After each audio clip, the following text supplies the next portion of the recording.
Bengals, Cincinnati Bengals fans, what happened out there? Y'all got absolutely clapped, clapped by the Cleveland Browns. Now, I picked the Browns to win in the upset, but the game would be a lot closer. I thought they would maybe get like a fluke turnover at the end and win. But man, Deshaun and Nick Chubb and the rest of the Browns showed who run Ohio at least tonight. They absolutely they absolutely spanked y'all. They absolutely spanked y'all. The offense looked horrible. I know Joe Burrow was injured, so he didn't play the best. He didn't look good. Joe Mixon was okay. Chase was okay. Everybody else pretty much got strapped on the offense. The defense was okay until honestly the defense played decent the whole game. Is that Joe Burrow got freaking clapped on that play, and the Browns scored a defensive touchdown to really put the icing on the cake. But the defense was the defense did that thing. The offense did not. It was the reason why they lost. Deshaun Watson was decent to good. I slightly lean towards good. He still a capable runner. I think he's just a little. I think he's still just a little rusty. But Deshaun Watson from this game showed me that he can still be a really, really, really good, maybe even once again a top 10 quarterback in the NFL if he really gets back into his mojo. Nick Chubb was him, arguably the best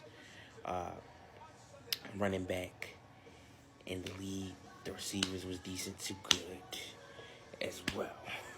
Now I don't want to overreact. But usually it takes for me to put quarterbacks in that top two, top three status. Like Allen, I saw him do it in 2020. I saw him do it in 2021. It took me. I had to see him do it a third year before I'm like, okay, he's like undoubtedly in that top five. You can argue even higher. You can argue 4-3-2. Just not number one because we all know who number one is. It took me. I had to see him do it a third year out that Burrow. I'm like, okay. I see him do it 1 year.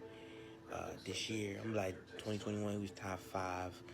2022, I was like, he had a really good year, but there were at minimum two guys who clearly had a better season than him last year, and you could argue maybe if a few more, maybe like one or two more guys was healthy, they may have had a better year than him as well. And the same thing happened in 2021.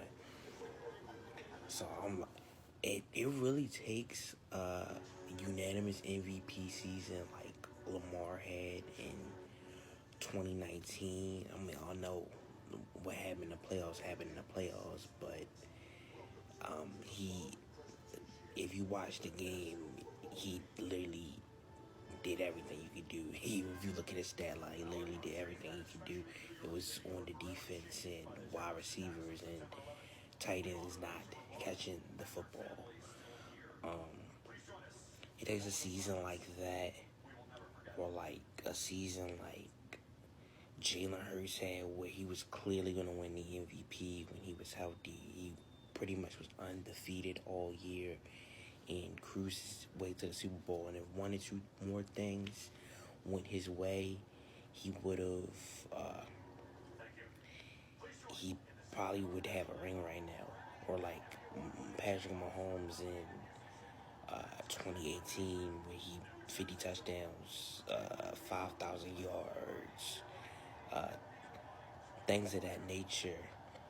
Yeah, it really takes a season like that for me to be like, okay, yeah, like I don't care how long this dude's been in the league. He's like that, or like what Aaron Rodgers did in like 2011, something like that, for me to just give that up. But if you're in tier two, which I definitely have him in tier two because there's only one person in tier one, it can be debated, but I don't think he's undisputably the second best quarterback in the league, but he's definitely top five.